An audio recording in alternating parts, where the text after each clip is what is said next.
મહિપતસિંહ જાડેજા, પૂર્વ સદસ્ય તાલુકા પંચાયત સાંતલપુર.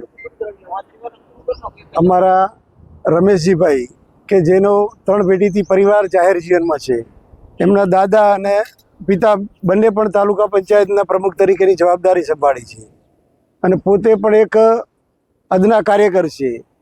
પરંતુ એમને ભાજપ પક્ષમાં એવું લાગ્યું કે આપણી સતત અવગણના દેખાય છે અને કોઈ એમનો સંપર્ક આવા જાહેર જીવનમાં રહેલા વ્યક્તિનો પણ ન કરવાથી પોતાની લાગણી દુભાણી અને કોંગ્રેસ પક્ષનો સંપર્ક કરતા કોંગ્રેસ પક્ષે એક યુવા ચહેરો અને પ્રતિભાશાળી વ્યક્તિત્વને સ્વીકારી અને એમને આંતરનેસ તાલુકા પંચાયતની જવાબદારી સોંપવામાં આવી છે.